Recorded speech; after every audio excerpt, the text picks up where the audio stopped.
死にに行くわけじゃない。俺が本当に生きてるかどうか確かめに行くんだ。 Howdy, partners. Welcome to 3 out of 10 Anime Fans Recommend you check out this podcast if y'all ever get reincarnated into another world, aka 3 out of 10 Anime. This show is all about having fun conversations to rank anime on a standard set of criteria so they can be organized, compared, and contrasted. We discuss a different show or movie each week, so whether you're a seasoned weeb or new to the genre, we know you'll have a mighty fine time. For those who can't see it, I'm wearing a cowboy hat. If this is your first time, welcome. Here's the agenda for each episode. We go over our show overview and first impressions for the first 5 minutes and describe the show in one sentence. Then we jump into our personal enjoyment, where we rank the show from 1 to 10 based on how much we each enjoyed it on our own personal rubrics. Then we give a technical assessment on the show, where we collectively define the show's technical prowess in 4 different categories, giving us a 1 to 10 ranking.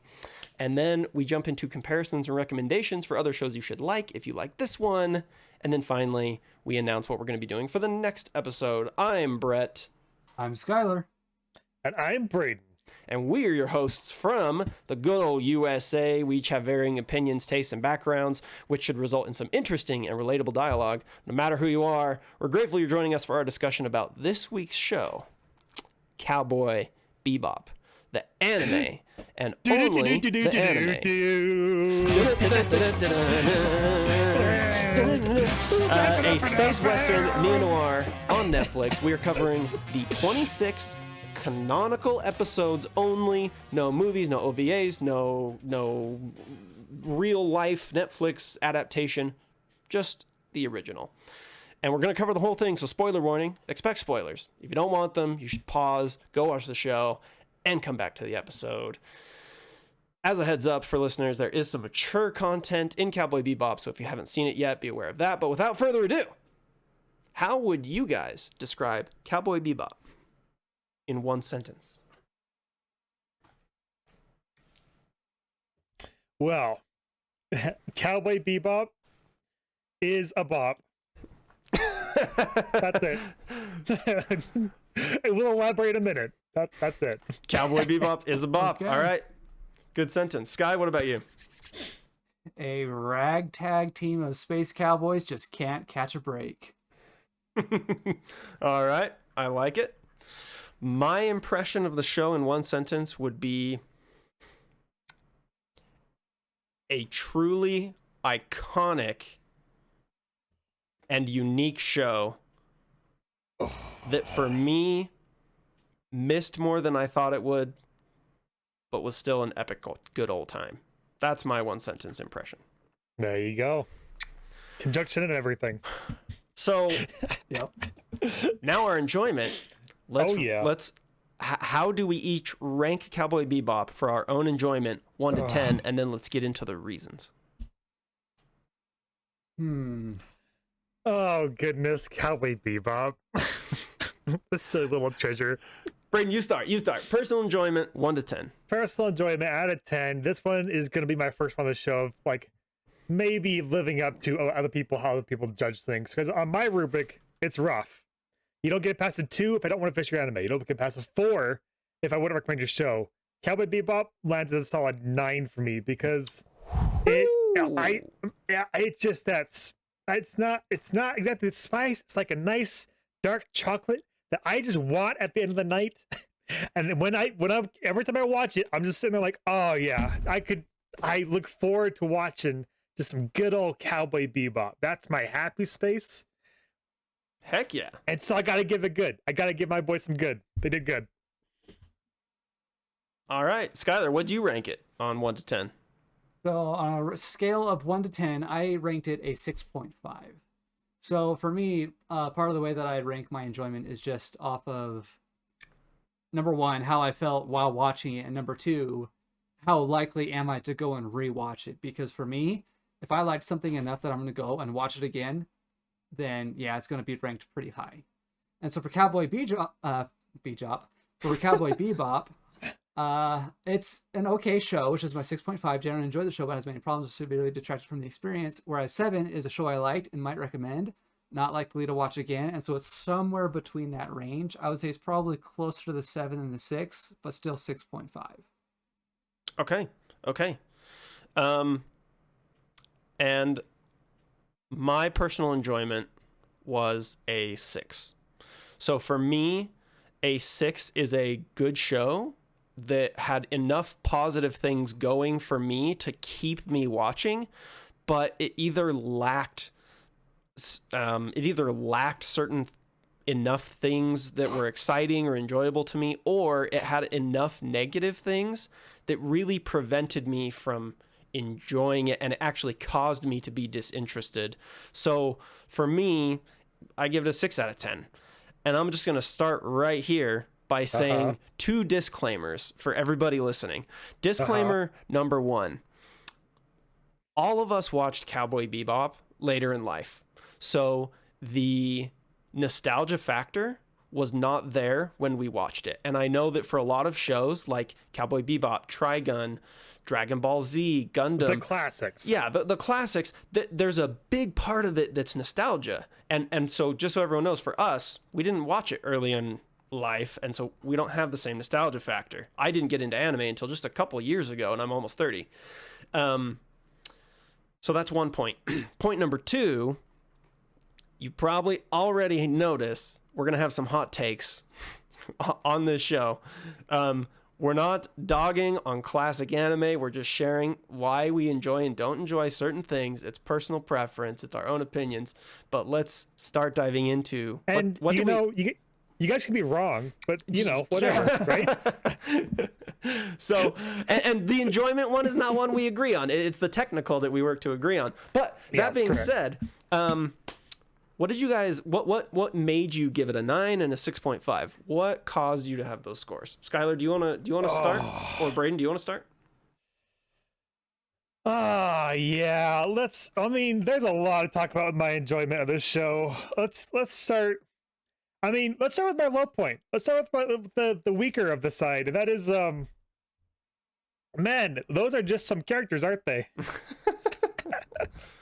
Like, don't get me wrong, they have a way of polishing episodes for those characters, and then letting all the other characters be like back and sidelines. But man, they are just a trip of a cast. Like as everybody always says, what in the world is with Edward? Why is that character a thing? Yeah, Ed this is discussion. Toss in. Okay, for me, Ed was... I really liked Ed because Ed was part of the genuine comic relief that was needed for the show as a very kind of brooding show. So Ed brought that refreshing edge of just... Everyone else is chaotic. You could say chaotic good, or just... They're just chaotic characters, right? Yeah. But they're chaotic in a mysterious, dark, brooding way a lot of the time, whereas Ed is just chaotic in a fun, happy, crazy way. So I actually really liked Ed. Ed was... Did you? Ed was probably my favorite character, other than Ein. Ein was my favorite character. Ein was your favorite character. And then Ed comes in probably second. At least the first part of the show where goodness. Ed is just doing her thing and being crazy and fun and weird. The part where Ed's story gets all serious and the weird adoption or whatever the heck happens, I didn't care for that at all. But I liked Ed up to that point. I liked watching Ed. Like be kooky and powerful. When they were just kooky, I just was like, all right, they just attached the word zany to a character and just let it go for a little bit, and that didn't really land for me. I'll be honest. Okay. Fair. It was just a ball of fun for a ball of fun's sake. But when they got to be a hacker and like talk and like have their brain process, and it was like weird. I ate that stuff up 100%. Yeah, and that's kind of what I felt her purpose was more for, is just to fill that trope, the need to have like a techie person for these things that they were doing. But I don't know, one thing that actually kind of detracted from my enjoyment is I just really didn't connect with any of the characters. Like none of them for me just really hit home. Where it's like for relatable. yeah, for most of them, I just didn't care. You don't relate to waking up from a cryogenic slumber for 50 years and falling Or in love with going- your doctor. Or going and getting a paycheck just to lose it the next day. Yeah. Interesting, okay. Notably, I'll agree with you there. That's not. For some reason, which I hope we can deduce maybe in conversation, because it's been a minute, guys. It's been a minute since I've seen it. I watched so today I watched episode 1 of the anime and episode 1 of the TV show. But I've seen it through twice, and I don't connect with those characters. I don't.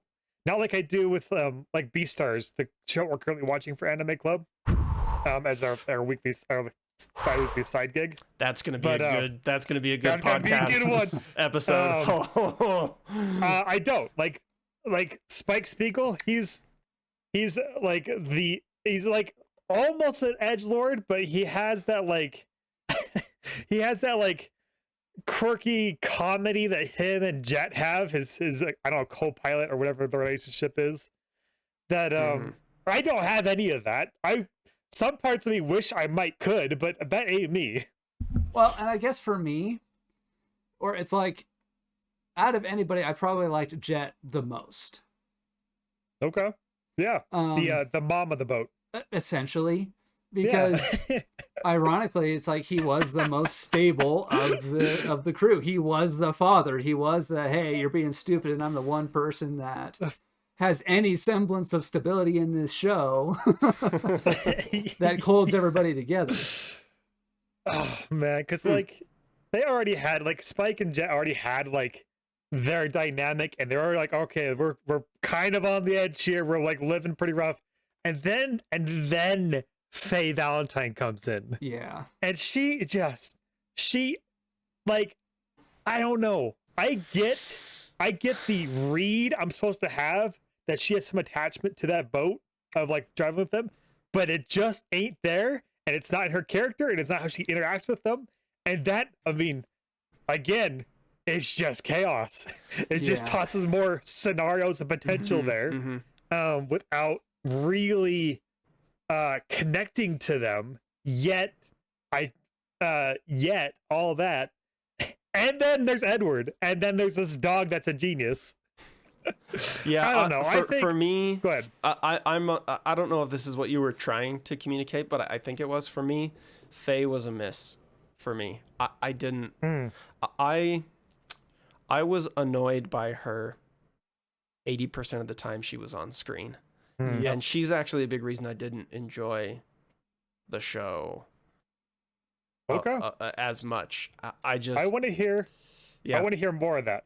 I do want to toss in that I'll say that for me, I didn't get it, but I was fine with her character. Okay. Like it just added. It's like when you first try cinnamon and like chocolate together, you're like, if you can see what I'm reaching for, it's just you want to like put that line straight. But when you have them together, it's like, oh, actually, I don't. You know what? Okay. Or peanut butter and pickles and a sandwich. You know, like what? You know what? Whoa. It's Wind back on that one. Wind back on that one. Hey, don't knock it till you tried it. It was a this year thing. It's a pretty recent for me. That sounds In like other someone news- I knew with peanut butter and Miracle Whip, which is no. Oh yeah, no, please. Yeah, no. Keep an eye out Sorry, for our food podcast. 0 out of 10 chefs Yeah, recommend 0 you out of listen 10. to our food podcast if you ever get reincarnated. Oh no. No, this is what causes you to reincarnate. You die. So yeah, let's talk okay. about Faye for a minute. We got some feelings. Let's talk about Faye for a minute. What Okay, do you yeah, got yeah, there, yeah. Brett? Okay, so my thing with Faye. And it's related to one of the main things that really hurt my enjoyment of the show overall. I'll get to it in a minute, but the fact that we didn't even get to understand her until so late in the show, that so many of the things she did were not just like, okay, that's weird, I'm sure you have a reason.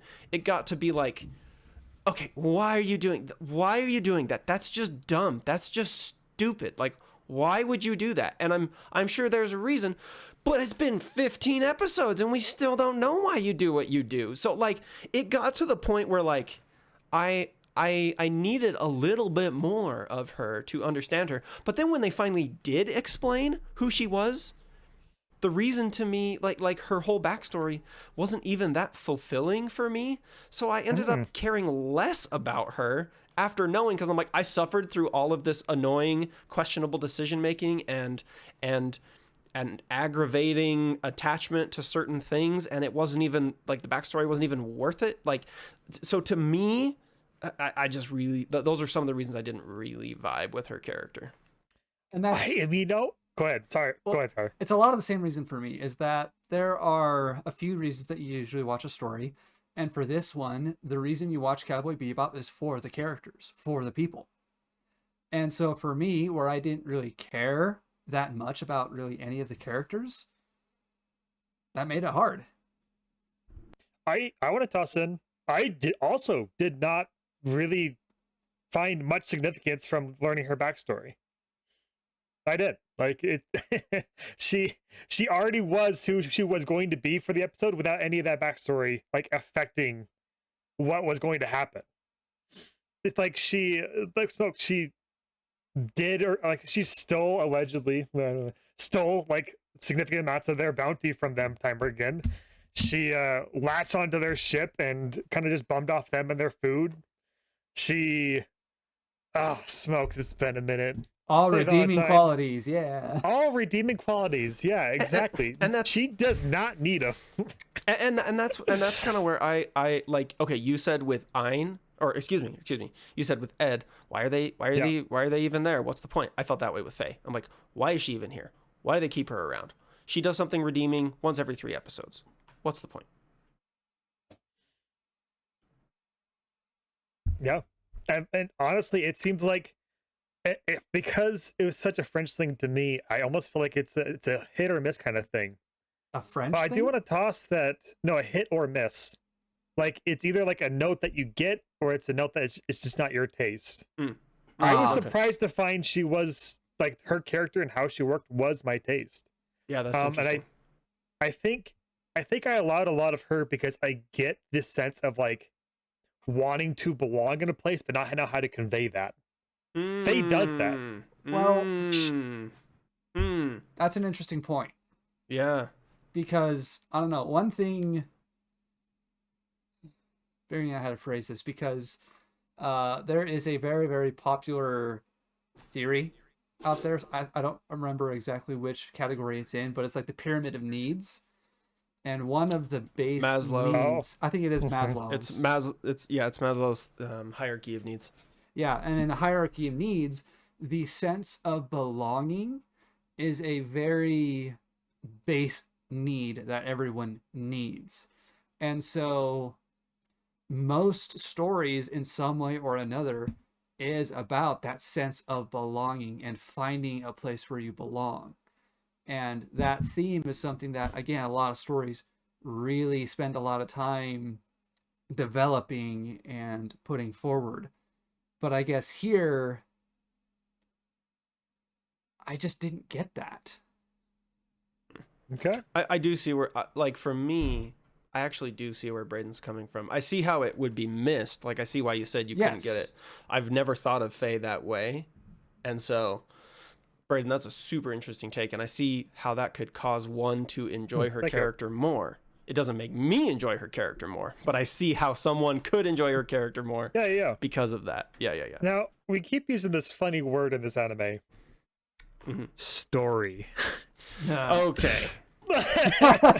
Can I jump in? Absolutely. Go for it. So, okay. I'm going to give the biggest thing that impacted my enjoyment of Cowboy Bebop. Okay. So first off, I want to recognize that it is, to me, Cowboy Bebop is a unique show to the point of extremes. Like it's practically its own genre. It's super ambitious. It wanted to be a gritty, brooding, noir, episodic masterpiece.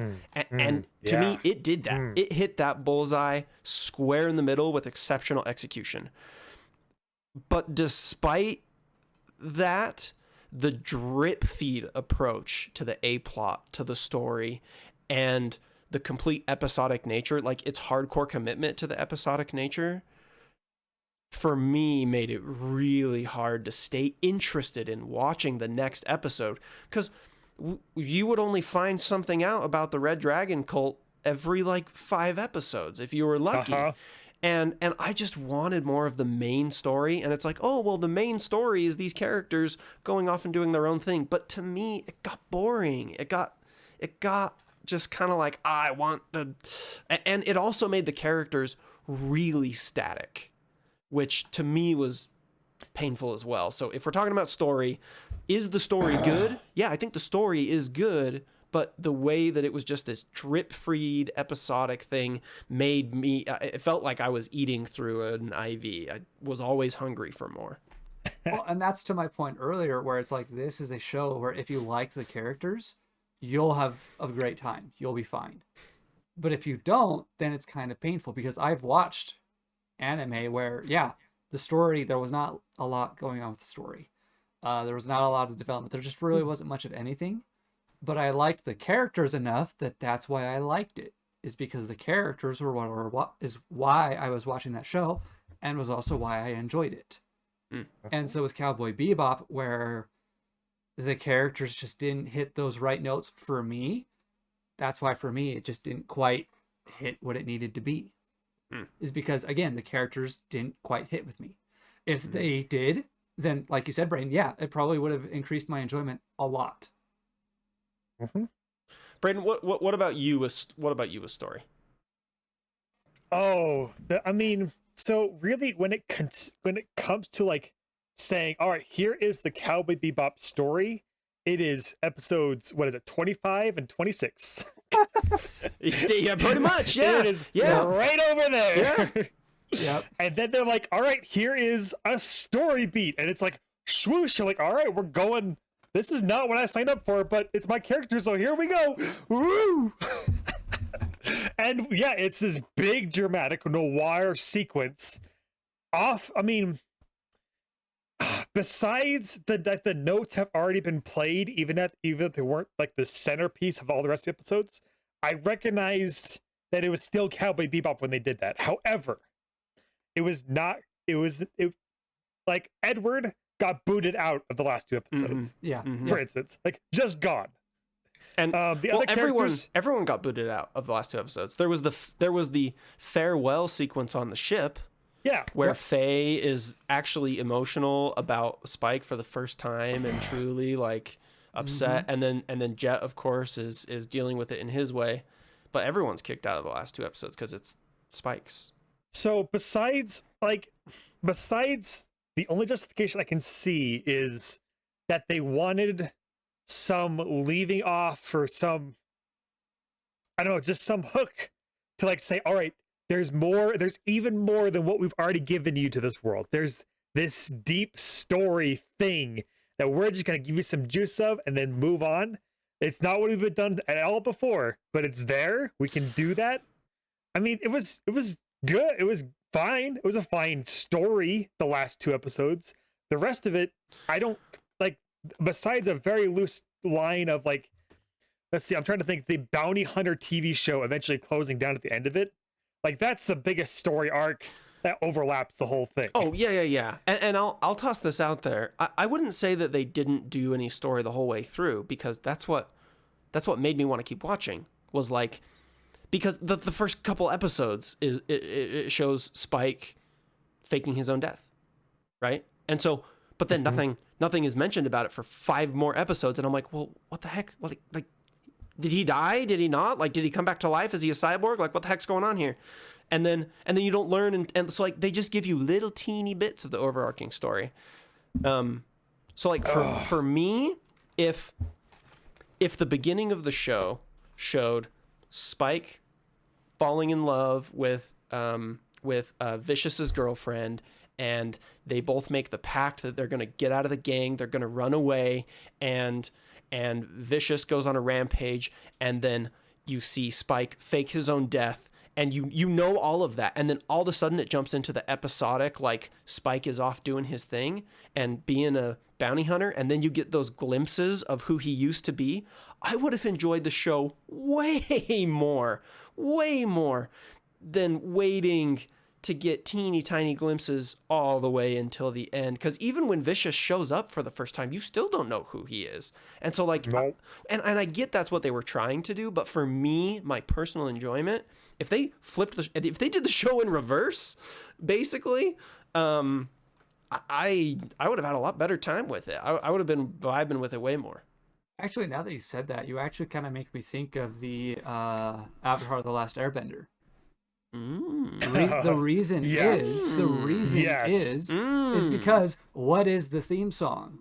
The theme song is essentially, hey, here's the setup for the entire world. The Fire Nation attacked everybody, did all these things, boom, we're in the story. And so right from the very start, when you encounter the waterbenders, it's like, okay, whatever. But then the instant the firebenders start showing up, you're like, oh.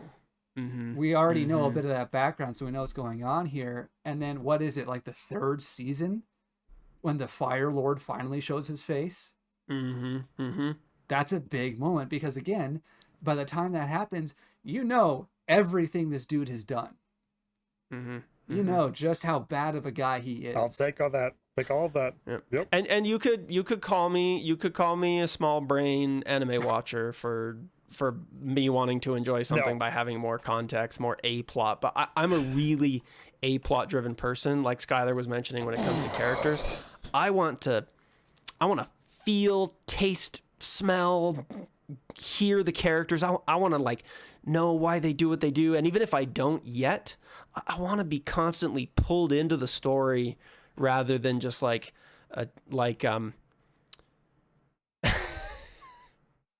Cowboy Bebop story is like drinking LaCroix, right? It's like you're drinking seltzer water and someone in the other room shouts, "Lemon!" And you're like, oh, you know what? Yeah, I do kind of taste lemon. That's the story of Cowboy Bebop for me. Okay. I want more. Yet the space they made allowed for the clown episode, guys.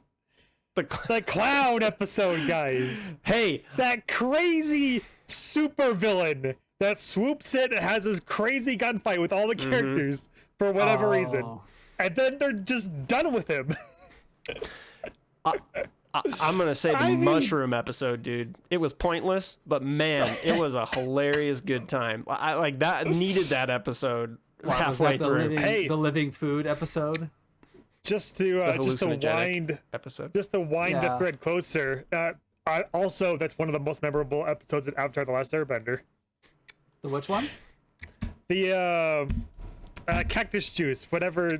Yeah, when they're in the desert, right? Yeah. Well, desert, Sokka, or the guys are all.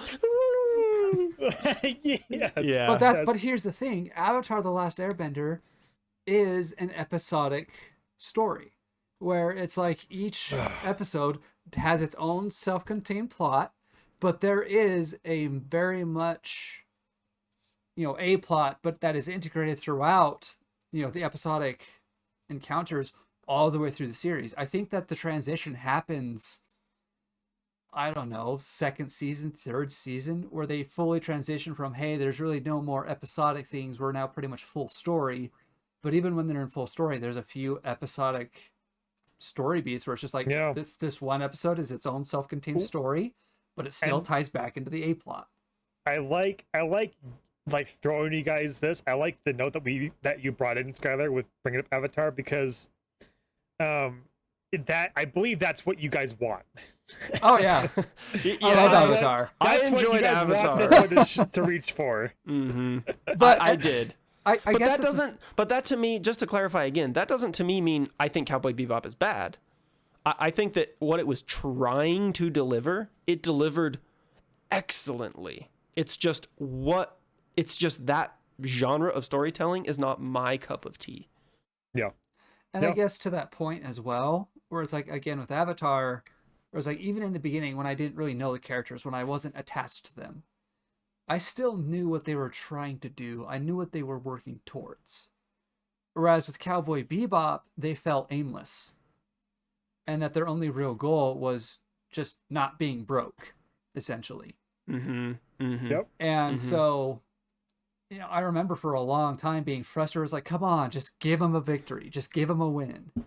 Yeah, that too. That actually frustrated me too. I was like, it got to the point where halfway through the show, I was like, let me guess, next episode they're gonna make some money and then they're gonna lose it all. And then it was like, oh, there it is. There it Nothing is. ever changes. You Everyone know, is still the same character. It's static until episode 25. I wish I had the freshness, the fresh taste of Cowboy on my of Bebop on my tongue. Not Cowboys. You can say right now.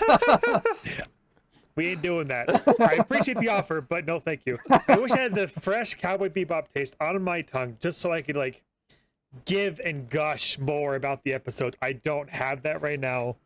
Well, let's change for gears. and it does it for me because Champion said, like, I was thinking about like Samurai Champloo. It's, if I remember, that's what I'm thinking of. It's also very episodic and it does not hit for me. I'm actually in the middle. I'm in the middle of Samurai Champloo right now. Oh, there you go. Yeah. I'm almost done with the big three of that era, right? Trigun, Cowboy Bebop, and Samurai Champloo. Yep. And I didn't like Trigun. I don't really like Cowboy Bebop. I'm liking Samurai Champloo more, but we'll see how it goes. We'll see how it goes. So anyway, yeah. Right. But let's change gears a little bit. Like, what were the things that we did really enjoy? We've talked a lot about like characters and story, and like, what are some things that we really did like? Because if it's a 6, we still liked significant parts of it. For me and Skylar, Braden, a 9. Music. 3, 2, 1, let's jam. Let's go. Oh man, every stinking time. Oh yeah. My ringtone for like a year. Yeah, exactly. So I think it was Braden who brought it up, who mentioned it as a dark chocolate. And the idea there is that I think that where it was watched for Anime Club and then I just kind of had to blitz through it is kind of what flavored it the way that it did. Because that's something you do with milk chocolate, not dark chocolate. Exactly. And because with dark chocolate, where it's like, I like dark chocolate, but it's not something I have every day. What happens for me with that is that would be something where it's like, hey, I'm kind of in that mood and I'll go watch an episode of Cowboy Bebop. Yeah. And then I walk away, I'm done with it for a while, and then I come back to it after a while. And that seems to be where Cowboy Bebop would excel in that format. But where that's not how I watched it. I watched it back to back, and so a lot of those flaws with like the A plot and just constantly being strung out, I think that's where a lot of that frustration came up. True. Braden, your one sentence should be Cowboy Bebop, a salted dark chocolate. Salted dark chocolate of a bop. Anyway, but sorry, not to detract some more. That sounds like a very similar beat. The music, besides Tank, is very good in this anime. Oh yeah. They know how to set up their scenes. They know how to like accent it with them sweet melodies. Yes, absolutely. And with that, the art style mixed with the clear direction of the mood and tone of the show was never missed. It was always on point. Goodness. Like one episode, they knew what they were doing. Exactly. You watch one episode of Cowboy Bebop from episode 2. You watch episode 14. You watch episode 19. You're gonna get the same mode, same tone, mood, tone. Yep. You're gonna get a consistent experience every time. And yeah, that was It's just such a flushed out thing. Oh yeah. You know what you're getting when you get Cowboy Bebop. Yeah. Episode like you just said. Yep. Take any bite out of it. It's the taste, and it will always be that taste. It's not inconsistent. It sits steady and firm. What it is. It's Cowboy Bebop. It's that noir. And one of the benefits of it being an episodic show is you can just pick one of your favorites and show it to someone. Yep. Really? And they don't need any context. They don't need to know anything. Yeah. Actually, I do want to give a quick toss out because even in the one episode, while I did have a lot of problems with the live action Cowboy Bebop, they did really well with the music. Like they did Yeah. really well with the Well, music. the same composer who did Cowboy Bebop originally did the show, the live I action. wow. completely. I'm not surprised at all. I want to It was watch it just for the music. fairly Honestly, polished. just for the music, I would watch it. And I'll just give my quick little blurb. Again, I only watched one episode. That's all I had time for to prepare for this episode here. But the live action, it reminded me of like an 80s buddy cop sequence where everything was really hammed on. Oh yeah. But they did have like they missed on that one episode. They had everything lined up for the mood they wanted. They had the music. They knew they had a vision in their mind, and they just missed the target. Oh dang. Which I assume is what continues on and discolors the rest of the season. I might watch more of it. I might not have a lot of things to watch right now, so I don't know. Yeah, Cowboy Bebop. One sec. Just let's see. Live Netflix. action. Yeah. Let's see. Cowboy Bebop live action. I mean, it got a 6.7 on IMDb. And on Rotten Tomatoes, it got a 47. So 47. Ooh, it's not good. Yeah. Yeah, 47 from critics, and 59 from audience. Yep. That's pretty even, actually, all considered. Yeah. So, and then the original series from critics got a 100. A 100 and a 96 from audience. Wow. A pretty disparaging difference there. Jeez Louise. Wow. Yeah. The last note I know about the live action is that the show, like, it wanted to like extend and like have multiple seasons, but it's been Got canceled. Yeah. No more. I honestly, I'm really sad it got canceled. If for no other reason than someone just make a good live action anime. Someone. I know. Like they Please. had all of the right people. Please. They had all the right people to make this a good live action anime. Like, why does it always miss? Actually, my is biggest there regret- any? Good. Is there any? I'm trying to think. I kind of liked the Parasite live action, but I've also seen the Fullmetal Alchemist live action, and that one was a trip of an experience because they condensed literally the entire show into 2 hours of content, a movie. Wow. And I was like, what is happening on the screen? There is one. There is one. All of them are bad from my end. I've never heard of a good one. However, Alita Battle Angel. Oh, actually, That one was decent. That one got a lot of acclaim. You know, you're right. I actually enjoyed that one. And I love that movie. Ghost in the Shell did pretty good. I haven't seen that one. Oh yeah, Ghost in the Shell is another good one. That's true. Yeah. Ghost in the Shell. Yeah, I haven't Okay, seen yeah. that one, but I've heard good things about that one. So We're those two. We're supposed to be focused on the anime though. Let's reel it back I know, in. it's part of the conversation. It is part of the conversation. Yeah. Maybe we'll all watch the live action and we'll get together and talk about it in an episode. Maybe. Okay, but let's put a bow on our enjoyment here, and maybe if anyone wants to throw out some rapid points of their enjoyment, not enjoyment, that hasn't already been mentioned, and then we'll recap our scores and go to technical. Do you want to start, Braden? Anything else? Just watch it. If you haven't seen it, watch it. If you have seen it, go watch it again, please. Give it all of your love and adoration. Just do it. I would suggest it as well. I would say watch it. I would say watch it. Skylar, any other final tosses?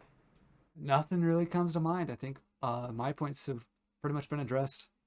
Yeah. Sweet. Okay. All right. Then just as a recap, Cowboy Bebop personal enjoyment, I give it a 6. Skylar gives it a 6.5. Braden gives it a 9. 9. A 9. And I will have everybody know that Braden has only given, let's see here, A couple. he's only given 7 shows a 9. So Cowboy Bebop is in his top 10 shows of all time. I think I could even give that, like, Or no. What was the fun note? The fun note is I think I'm currently at 69 animes watched. Dang it, I'm at You're 70. at 70. Dang it! I You're just at passed 70. it with the recent one.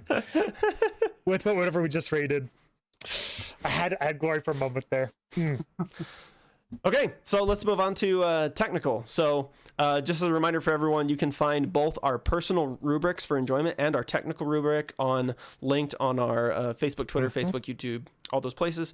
The 4 categories that we have for technical assessment is art, story, characters, and delivery. We rank all those on a scale of 1 to 5, and then after some math, we get a final score for technical achievement from 1 to 10.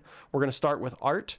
Art includes music, animation, art style, intro and outro music, and then from 1 to 5. 1 is terrible, frequently bland, poorly done, repetitive. 5 is exceptional. The composition always delivers powerful moments in an excellent fashion, and the ranking changes for each category.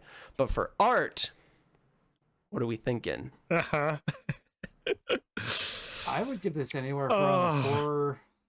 I'd ballpark it into the 4 area. Easy. My rose tinted glasses are firmly on my forehead right now. I'm looking back at the nostalgia of this with joy in my heart. At least a 4, if not 4.5, if not a 5. I'm also with you guys. I'm leaning hard toward the 4.5 to 5 category, and here's why I'm saying that. The moments of the animation that were janky, because it's an older show, were leaned into and accepted in a way that didn't make it feel like it was a mistake. It made it feel like it was part of the artistic expression. Like all of Ed's movements, right? All of Ed's movements, they don't match anybody else. They don't match the style. They're not consistent, but they're consistent for that character, and they communicate that character so well. Like, so I'm thinking that, like, if I'm looking at what 5 means, the composition always delivers powerful moments in an excellent fashion. I think Cowboy hits all the moments it needs to hit with great framing of the animation. The music is on point, I'd say 98% of the time. The art style is intentional, and they commit to it and stick to it the whole time, and it's perfect for the type of story they were trying to tell. It's so beautiful. It's consistent. It makes its strong case for this is me just on that alone. Yeah, Skylar, what do you the voice acting out of it? There it is. So what are you thinking? The music, like obviously the opening song, you just can't go without mentioning the opening. It's already been mentioned several times in 6 this out of 5. podcast. 20 out of 5. And then for the animation and art style, the art style was consistent the entire way through. I don't remember seeing anything that broke the style. And the animation, it was just, again, on par for that era of animation. You can see where they used all of the techniques. They used the technology that they had access to really well. And there's nothing really that drew my attention in a bad way for that era of animation. And they didn't try to lean into a lot of things that were mistakes from that era of animation. And I say mistakes, like experimentation is a part of animating, but like some 90s animation, they tried to use like screening techniques and weird overlays, and they started getting into CGI bits where maybe 1 or 2 of the ships would be CGI because they were messing with it. And let's try this cool new technology. And I don't diss anyone for that, but Cowboy Bebop stayed true to its root and what it was trying to do, and they didn't do that kind of stuff, which I think was a good call. Well, they either didn't do it or it just simply wasn't necessary for what they were going for. I mean, I just want to shout out a thought is we often find in anime, especially older anime, where, and we've talked about this before, with the like backstory stuff or whatever, and they keep consistently reuse animations. My brain says specific for backstory, they probably do that for those little drips, those little drips they get every now and again. Yet I don't remember being hung up on that note. Yes. Which is exemplary. honestly. True. If that is consistent with my memory of it. The animation of Spike faking his death was reused frequently, but it wasn't ever super annoying. To me, it was thematically annoying because I'm like, show me more, but it wasn't ever like, oh, they're using the same animation again. This is lazy. Yeah. That's what Naruto wanted to do. They just, just stretch that boy out a little bit. Like a freaking taffy puller. Yeah, taffy puller. that is the definition of Naruto. Okay, so I mean, we're all in pretty consensus that the art for Cowboy Bebop is exceptional. Are we going 4.5? Are we going 5? I'm good with a 4.5.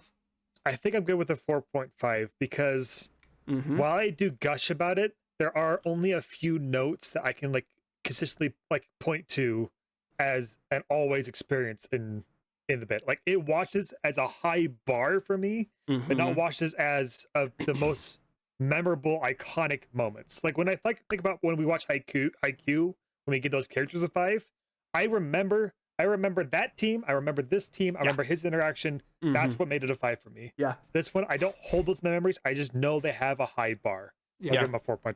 The one scene that stands out for me in art, and I think everyone would say this, probably one of the greatest moments in anime history is Spike's final scene, right? Yeah. Holds out the finger gun, pulls the trigger. You're going to carry that weight. I mean, everything. Whoa, I just got emotional a little bit. Everything about that scene. See, I don't even like the show that much, but my eyes are tearing up a little bit. Everything about that scene was artistically perfect, I think. The framing of the character, the line he delivered, how he delivered it, the shading, the silence in that moment, like everything was just like, oh, so good. But yeah, I agree. So we're saying that the composition almost always delivers powerful moments in an excellent fashion. Yes. We're giving it a 4.5. 4.5. Okay, moving on to story. Story includes plot devices, tone/mood, continuity, world building, pacing, rules and systems, and tropes. It was frequently nonsensical, inconsistent, boring, confusing, ambiguous, unoriginal, disappointing. Exceptional, it was always consistent, well-paced, comprehensible, consummate, on point, and unique. Okay. 1s and 5s. Oh, good gravy. There's just a lot to unpack here, crew. Yeah. Yeah. And I don't know, the thing with this one is that it is an episodic, and so I have to kind of look at it from that perspective. Yeah, it's kind of like we did with Cells at Work. Yeah, kind of like we did with Cells at Work. But the only issue is that they did throw in an A plot, which Cells at Work just did not have. Yeah. And so it does factor in that sense. And it has already been noting the pacing was left a lot to be desired. I'm gonna come out and say it. Despite the riots, I think the pacing of Cowboy Bebop was terrible. I think the pacing of Cowboy Bebop was terrible. I truly do. They had it. If I could speak for you a little bit, they had an A plot that they just teased at. They teased at when they could have given more. They underserved us when they said we have this, and that's why I think it suffers in terms of plot and pacing, is because instead of feeding essentially the mystery of giving additional points to make you wonder and be like, oh, I wonder what's happening with that little thing, because that's a little bit of additional information. It's not a lot of information, but it's still new compared to, oh, hey, here's the same teaser that you've already gotten. We're not advancing anything. We're just reminding you that it exists. And a lot of the flashbacks don't even make sense until episode 17 anyway. Like, yeah, I'm fully on board with you on that. Yeah. And it does increase the watchability of the show. The rewatchability of the show. Yes, it does. I think rewatching Cowboy Bebop for me would be more enjoyable than watching it the first time around, especially if I took 3 months to watch it, like you said, Skylar. Yeah. So I can confirm my second watch through was better than my first one. And yeah, I remember you telling us that when you watched it. But one thing I do have to say though is that the additional information that you get I'm trying to figure out how to phrase this because Full Metal Alchemist comes to mind, where that was brought up earlier with the movie. Mm-hmm. But with Full Metal Alchemist Brotherhood, just to specify, the first episode when I rewatched Full Metal Alchemist Brotherhood, when I was watching it, I was literally like, "Are you serious? They're already introducing these characters." I know, right? But that's why Full Metal Alchemist. That's why it worked, because in the first episode when you're first watching, it's like, okay, I'm not really sure what's happening there, but whatever, fine.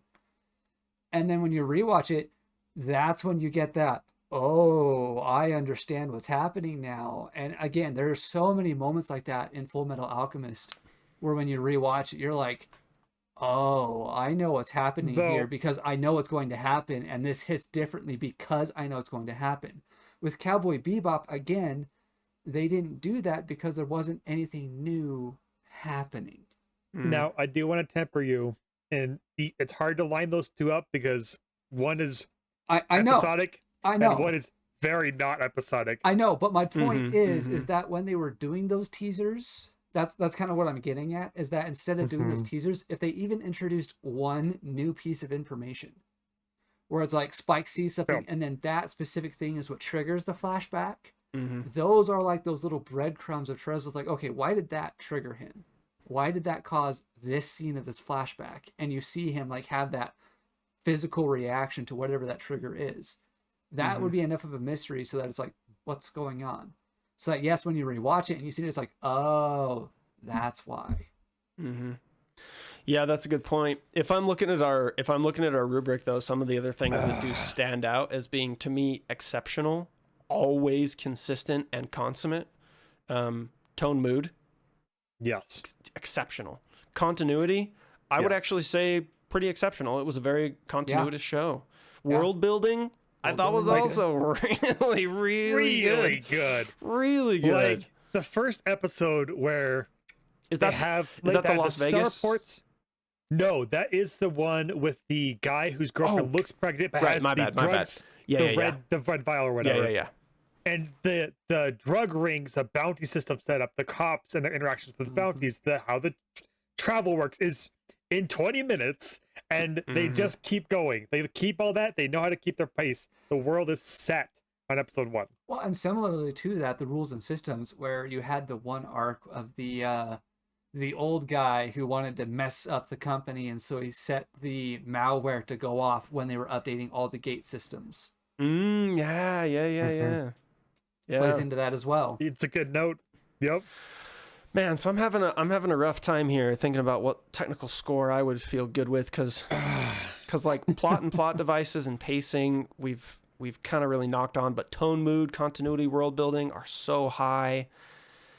If I could just throw it out there, a 3, maybe a 3.5, but a 3. Like, if we're talking about like an average expectation for an anime, they gave and take, and it's like the story is, I'll say it, it's Yeah, you could. It is what it is, but it's not.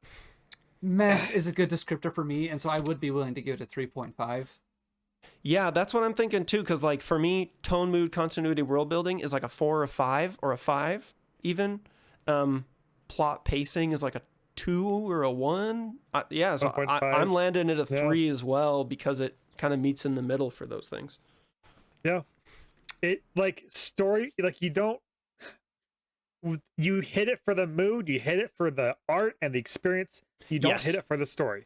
Exactly. You watch Cowboy Bebop for the mood and the music, like, and the Well, and I guess if it's your beat. Sorry, Skylar, 1 second. If it hits your beat, then you're good. If it doesn't, then you're off. It's not exemplary here. It's divisive. True. Yes, and the one thing that I would add on to that as well is that like the stories within those episodes are typically pretty good. Like they do follow the same pattern, but they are typically pretty good. Yeah, thank you for bringing that up. That's a super good point. I was going to bring it up and I forgot, so thank you. Totally agree. Totally agree. So, Especially you the wanna mushroom set it- episode. Mushroom episode is king.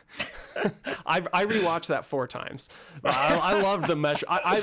So for me, the Right. mushroom episode is what I like. Oh, you've never seen Cowboy Bebop? This is nothing like the That's show. it. But do you want to see this one episode? It's nothing like the show, but check this out. It's hilarious. Yeah. So So we fell on 3.5.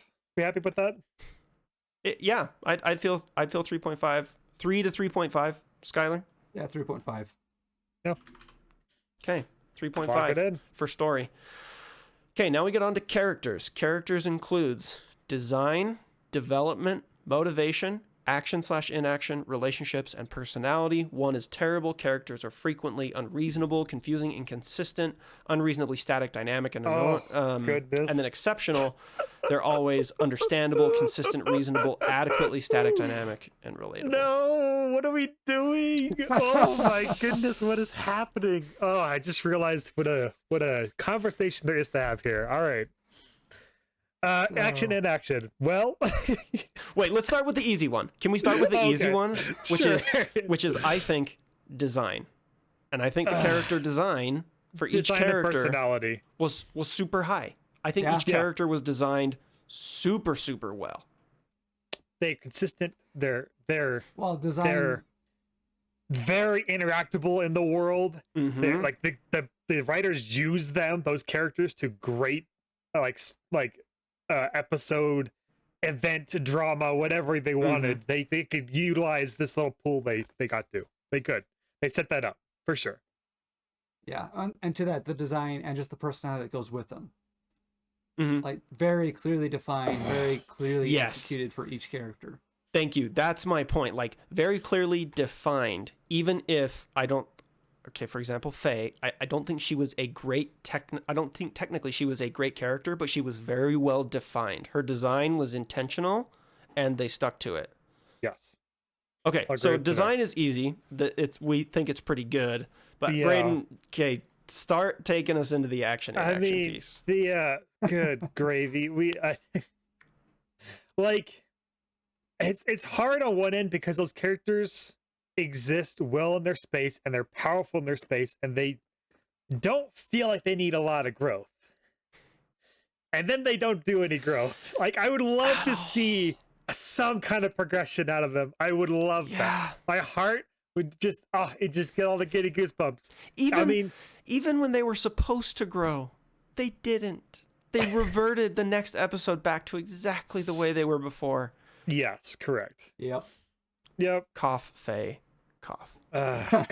Cough, fake cough.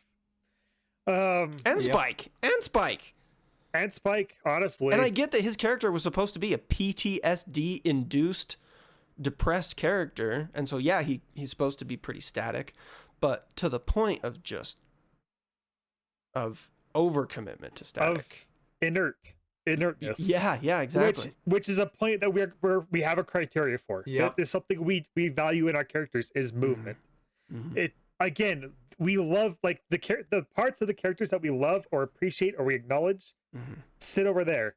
The parts that we say they're flawed in this way, they're flawed. Yeah. Design based in these ways. Perfect example of a character who is static, should be static, and is better because they're static is Ed. Ed is a great character to be static because they are so uniquely them that there's not a whole comedic relief. there's not a whole lot of dynamicness you need from them, and they don't experience a lot of things that would cause them to change. So them being static is fine, but for when Spike and Faye and Jet experience these traumatic things, these consequences of their actions, and then they literally just the next episode pretend like it never happened, that's where it starts to get unbelievable. Skylar, what were you going to say? I apologize. What were you going to say? No, it's exactly that, where it's like for main characters, they're not supposed to be static. Because if they're static, it means that nothing is happening with the characters. Nothing is changing them. Nothing is moving them to do anything different. It makes it feel like Ooh, the actions hold up. don't matter as much. I got a bite for you on that one. Yeah.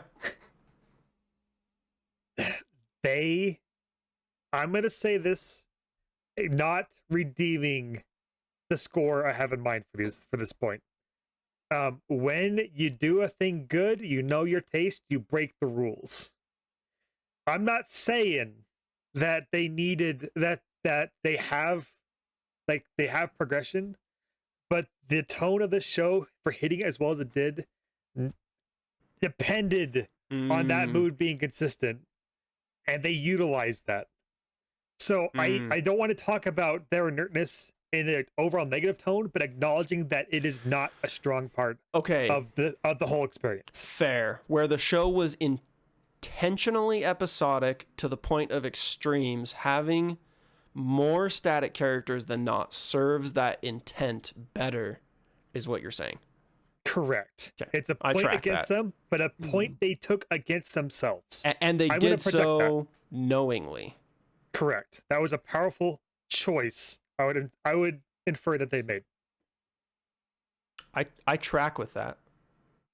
I understand where you're coming from, but I guess to Pratt's point, it's just not even now acknowledging that it even happened. Mm-hmm. Yeah. And yes. to the point Skylar made on story that I resonate with, they imply the characters should be dynamic. They imply it multiple times, right? With Faye's whole unveiling of her thing and Jet's whole thing where he meets his person who betrayed him and cost him his arm, and then in the next episode it's like he never even saw him. Yes. And it's like they imply and so I think the dynamicness of the characters is supposed to be contained in the episode, but the fact that they imply that there is more emotional depth but then never show it more than the one episode does kind of make it feel disconnected. But Braden, to your point, intentionally disconnected, but a point they took against themselves on purpose. So yes. I see the intent, but I don't think it makes the characters. Anyway, yeah, what we were all saying. Now, if we're looking at our rubric, the characters, I'm looking at good here for 4. The characters are often understandable, consistent, reasonable, adequately selected. We know they're not that. And relatable. They hit those notes often, like things that are consistent. Are things that those characters are. Is we get what those characters are trying to do. We've said that a couple times. We get that they are. We get like in some ways besides Faye, their motivations. I would disagree. I would say with I'm gonna give you a note. Yeah, go ahead. 3.5 or 4. Okay, let me throw out a toss. I apologize, I interrupted. By the way, that's the end of it. Here's my toss. Yeah, I would feel better leaning toward good if they were understandable and relatable. Excuse me, if they were understandable and reasonable for more of the show. And what I mean by that is Faye, Spike, and Jet, we don't understand why they're doing what they're doing, and they act completely unreasonably to our knowledge until we learn about them episode 15, 19, 25, 26. So because it took so long for the characters to be reasonable and understandable, it's harder for me to feel like they are often that way, because I don't think they're often that way. I think they're sometimes that way because you don't even know. But then again, they're very consistent throughout. So it's like, I don't know. I'm struggling with that one. And this, I mean, I'm going to just throw it in blank. This is why I'm a 9. And this is why you guys are a 6 and 6.5. True. I locked into those characters early. Like without the needing of the extra dressing and such, without the need of the backstories, I was able to lock in and get why they were doing what they were doing. And I could hold them to often consistency. Okay, true. Fair. What are you thinking, Skylar? So, what are you thinking? Like I'm waffling between 2 and 4. So the thing here is that they were consistent to a fault, kind of like you said, Braden. And in that sense, I kind of lean towards the 3.5 because they were consistent to a fault, which in some ways made them unreasonable. Because kind of like was mentioned, was like, oh, you just encountered the guy that caused you to lose your arm and your career and everything else, and yet you're acting like whatever. Or the fact that like Faye just constantly, stole their stuff, lost their money. They never, there's never a recurring thing like that's unreasonable to me. But I could lean toward a 3.5 because for the episodic nature of what the show is, I think the characters fit that bill, and we do eventually learn why they are that way. I could lean toward a 3.5. I'm happy with the 3.5. I want to pull you guys. All I want to do is pull you guys away from 3. They're better than that. No, yeah, They're better than they're just better a than 3. mess set. They're better than a mess set. That's all I want to do. Yeah. If I can get a 3.5, I'll take it. Yeah, Yeah. they are. It is better than a 3. Yeah. But- And just so everyone knows, a 3 for us in all categories is on par with what you would expect from a decent show. It doesn't stand out for being exceptionally good or bad. I will lean to a 3.5 because I actually think Faye was technically a bad character. But I think Spike, Jet, Ein, and Ed were good characters. More on the good character side. So I will not let Faye pull me all the way back down. 3.5 is good for me. Okay, 3.5. Okay. Last category is delivery, Yeah. which includes translation of the subtitles, voice acting, sub/dub, script, and the edit. The delivery of the scenes. So I Hit us with the 1s and 5s. Hold up. Hit us with the 1-5s. Really quick. 1, the delivery is frequently cheesy, inappropriate, incoherent, and bland. 5, the delivery is always believable, genuine, understandable, elevating, and enriching. I got a question on this note because in a part of delivery we have sub/dub. Is there a sub of this? You mean dub? No, I mean a sub. No, Is there a sub. Japanese version of this? Yeah. Is there? Yes, I've watched it in both. I've watched it in Japanese and English. I've only watched it in English. I've watched it. watched it subbed. Yeah, I've Okay. watched it in both. And I would say both sub and dub are very good. Very I good. really like the English. I One- really like the English version. One of the few shows I will recommend the dub for.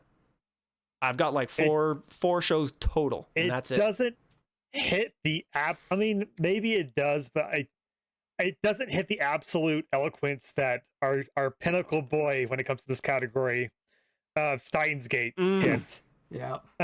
Yet, there's again. I like to talk about the range of character, like volume and emotion. They pull them. They pull me. They pull me up. They pull me down. They convey disgust, irritation, happiness, joy, surprise that comes across. It goes through and through to me. It does. It does. Steve Blum, who did the voice acting for Spike, is just it. Once you hear his Spike, you can't unhear it. It is so well tied to his character in such that kind of bland, gritty, I guess it is what it is kind of way that just you can't unhear it. Oh, fun fact, he also was Kyogi in Demon Slayer. Who? Describe the in character. in the video game, the Demon Slayer video game. Oh, in the video game. Okay. I wouldn't know. Anyway, sorry. All right. So for those who watch the sub, how's the translation? How's the subtitles? Nothing noteworthy. And that's just kind of me for delivery in general for this one, where I didn't notice anything in terms of delivery. Yeah, the sub was fine. It's an older show, so there are a couple kind of odd Weird things, but it's not bad. It for me, the sub is what I would expect from a decent show. It's just Okay. It's there. I personally, for me, think the quality of the dub and the sub pulls me more toward that good direction because the delivery is often believable, genuine, understandable, and it does elevate the experience a little bit. Yeah, it does. I think Ed's voice actor also did a really good job with the delivery. So like I'm more leaning toward a 3.5 again. 3.5 for yeah. I mean, what I'm hearing so far. I mean, I do want to toss up because Skylar brought this up for the last one. The edit we had a notable problem with because the delivery was not landed. We needed more stuff for the backstory drops. I think in story, yes, but I think here in delivery, I think the edit of Cowboy Bebop was actually a really high point. Like the actual technical execution of, okay, where is the camera? When does it cut from one scene to another scene? How does the camera pan, tilt, and zoom? I think all of those delivery points were actually really good for Cowboy Bebop. I think the staging of the scenes was always exceptional. The balance between absolutely agree between close aspects to the lens and far away aspects. The color grading was phenomenal for a noir style tone. So yeah, I think the edit actually stands out as a high point. Which agree. The edit for Cowboy Bebop was good. The reason for Bell is just rearranging the scenes wholesale is what I felt would have enhanced it, which is why I brought it for delivery. For Cowboy Bebop, it would have been slightly altered story beats that would have needed to be changed. So that actually, Brayden, that point that puts me to like a 4 actually. I think that the edit was so good. The only thing I've heard so far is a slight dip on the translations, but everything is notably good, very good and solid. What do you think, this guy? Portrayed well. 4 for me. Okay, I'm sorry, fine with the 4. We're all at 4 for delivery. Okay, sweet. I think any anime, I'm just gonna throw this out as a toss. I think any anime that has a good dub, and I think subs are good by default, but that has a good sub and a good dub is deserving of a bump in this category automatically. Because having a good dub is hard. That is hard. It is hard. Truly, it is. Yeah. The only 4 shows I can actually think of off the top of my head that I readily say, oh, you can watch the dub of that: Cowboy Bebop, My Hero Academia, I Am Here, Steins Gate, which you actually should watch dubbed. You have to watch Steins Gate dubbed. To a fault. Like, we could take points away from the delivery because of how weak they delivered the sub. That's true. Actually a fair point. It's so extraordinarily good how good the dub is, and the sub is so bad in comparison. It weakens the show. It does. Because of the sub. Truly. Anyway. And then the only other one that I really readily off the top of my mind suggest dubbed is okay is Violet Evergarden. Violet Evergarden's pretty decent dubbed. Wasn't Great Pretender another one? Ooh. Great Pretender was good dubbed as well. It was good dubbed. That one was good. They have some excellent multilinguistic voice actors. Yeah, that one was good too. I wish there was more I wish there were more accents in that show. Yeah. Like, that was disappointing for me, but it was good. So yeah, I guess there's 5 kind of just off the top of the head. But my point is, I've seen almost 100 anime and only 5 come to mind with good dubs. I think anything that has a good dub deserves a bump in that area. Yeah. Okay. I mean, I guess we have to just, because we've talked about this a couple times and how this part, the delivery, is kind of our weakest evaluation. Does it reach even towards exceptional? I just want to talk about that for a second. Always believable, genuine, understandable, elevating, and enriching. Okay. Like, where's our tempo limit here? Okay, here's my toss for that, for exceptional. Sorry, listeners, this is entirely for me and us as a trio. So allow us this, please. So for exceptional, first of all, I don't think for Cowboy Bebop the sub was always enriching and understanding. Like, there's other anime where the sub is so good that you don't read anything before you should. You don't get any spoilers of what's coming through the sub. You don't get weirdly translated what's the word? Slang. There was some weird slang stuff in Cowboy Bebop. Go ahead, So Scott. quick note on that, and that's hard because Japanese grammar, the way that their sentences are structured, is fundamentally different than English. Oh yeah. So that's hard. And even things like for example, in the Japanese language, like they almost always refer to people by name, like Midoriya. They will say Midoriya like every sentence that they reference him, but in the sub, you have to know when to be like, okay, him, he, Pronouns. yeah, like yeah. So anyway, so I think that with Cowboy Bebop, and then also like what to me pushes something into the exceptional zone is that it takes the whole experience of the show in everything that it is already, and it pushes it up to that next level. And that's where we talked about Steins Gate. Steins Gate's dub takes the show and just elevates it to another level. And it takes That everything guy. that's already great about it. Oh, that just- guy is so good. Yeah, it just enriches the entire experience. Yeah, you're right. So I'm not doing this about Cowboy Bebop. I'm doing like, ooh, yes, this is good. But I'm not doing this. You know what I mean? Yeah. And so and I think for me, another character, we talked about it, All Might.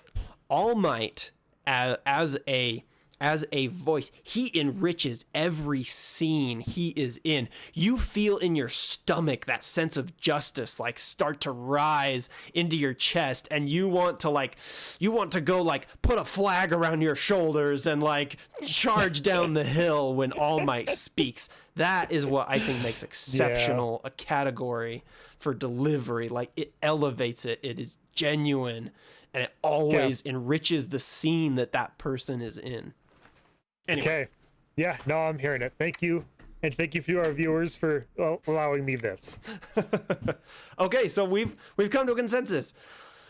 Here's our ranking for Cowboy Bebop on a technical level. Art 4.5, story 3.5, characters 3.5, delivery 4, giving us a total of 7.75 for a technical ranking. Guys, I peeked and I looked. Guess what? That ties for our highest technical score with Haikyuu. Haikyuu Interesting. hits on par technically with our overall score for both anime. 3.54. I'm just putting them in here. Yeah. Yeah. Yep. And so yeah, let's quickly compare the two. So for Haikyuu, we gave Art a 3.5, Cowboy Bebop a 4.5. Haikyuu a 3 for story, Cowboy Bebop 3.5. Haikyuu a 5, perfect 5 for characters, Cowboy Bebop 3.5, and delivery a 4 for both. So the Haikyuu perfect that's a little wiggly. 5 puts it up there, but it did fall behind Cowboy Bebop in the other two categories, art and story. Yep. Okay. Cool. All right. Well, that wraps up the technical piece. That was a really, really awesome discussion. There's a lot to unpack Cowboy Bebop. We could probably go on for a couple more hours. I would want to rewatch it first, but yes, I will. But let's get into some recommendations. So, if people liked Cowboy Bebop, what else should they watch? And I'll go first. If you liked Cowboy Bebop, first of all, the other two of the big three we mentioned, Trigun and Samurai Champloo. If you liked Cowboy Bebop, go watch those two. They're all from the same era, very similar art and feelings and whatnot. But if I'm going to give a more modern, you know what? I'll pause. I'll do the big three. You guys go next. Braden, you throw out a good one. Yeah, I wanted to throw in Steins Gate. We talked about it very briefly, but of like you're talking, this is more sci-fi edge than hard sci-fi like Cowboy Bebop is. But for one that's very easily digestible by a lot of different audiences and has a lot of audiences because of that strong English dub it has, and also has a interesting dynamic of characters that, however, contrary to Cowboy Bebop, has an extraordinarily good story. Yeah, toss in Steins Gate. It's totally good, totally great and good. Yeah, so I guess for me, the show that actually came to mind was Trigun. But Brett here already called Trigun, so I guess that it's just a second vouch for if you did like Cowboy Bebop, go watch Trigun. All right. I'll toss one more just for fun, because I like saying it, and it's been on my mind all this week. Yuri on Ice. because. Okay, hold on. You recommend Yuri on Ice no matter what show we do. Haikyuu, Yuri on Ice. Cowboy Bebop, Yuri on Ice. The Bell Yuri on Movie, Yuri on Ice. Yuri on Ice. It's a good show. Just okay, and I'm only saying this because if you want a show whose intro sequence doesn't spoil anything and markedly can carry and just push you into the mode for the rest of the show, Yuri on Ice lands it. If you want a musical motif with a good intro that just gets you in the mode, boom, hit it. That is a memorable intro, and that's all I'm saying. That's the only tie I'm making. There's nothing else in common between these two shows. Just a solid intro. If we're just doing a solid intro, then let me throw out a Kaguya-sama, Love is War. Okay, hold on. I'm just going to say, if you liked Cowboy Bebop, the reasons you like Cowboy Bebop, neither of those two shows are probably That's my point. That's my point. They don't- That's my point. But Braden, you can suggest Yuri on Ice as much as you want. Yeah, will do. It is. Okay, I'm gonna disclaimer this really quick. It's not as great of a show as I'm always recommending. It has hit so many good notes that it keeps coming up. That's it. Okay, I'll give one more as well. So we talked about Trigun and Samurai Champloo. I'll throw out one more on the more old school side. It's actually a show I hate, but if you liked more of the dark, brooding, tragic part of Cowboy Bebop and you want something even more gritty, dark, and brooding, borderline just depressing. I'm not going to say borderline. It is depressing. Then I recommend my lowest ranked anime show of all time for my personal enjoyment, which is the most notable. Oh gosh, why am I blanking right now? I know the one you're thinking. What is it? I know what it is. Why can't I say it out loud? What is it? Why is Neon my Genesis Evangelion? Neon Genesis Evangelion? Or you just don't watch that. Yeah. Okay. And then here's another reason why I would suggest Neon Genesis. If you go look up the most influential, iconic anime of all time, you're going to find Cowboy Bebop and you're going to find Neon Genesis. Neon Genesis is horribly depressing, dark, brooding, and tragic. Probably twice as much as Cowboy Bebop, but there you go. There's my toss. If you're into that kind of thing. Go watch Steins Gate. Don't waste your time. But go watch Steins Gate. Steins Gate is in my top 5. Steins Gate. Steins Gate is incredible. Incredible. Okay. Gosh. Those are our recommendations. That was our enjoyment. That was our technical. We're putting a bow on this episode. Thank you all so much for watching. Really appreciate that you were here. Join us next week where we are going to be covering a show from a totally different genre. We are going over to Mob Psycho 100. Yeah! Woo! Let's go! One of Brady's I am ready for this. Let's go! all-time favorite shows. It's gonna next. If you like controversy, join us next week for our conversation on Mob Psycho 100. It's in one of our top 10 and one of our bottom 10. So get ready. Again, arigato gozaimasu for watching. Really appreciate you all. And until next time, Jane. Good night, everybody. See you later. 死にに行くわけじゃない。俺が本当に生きてるかどうか確かめに行くんだ。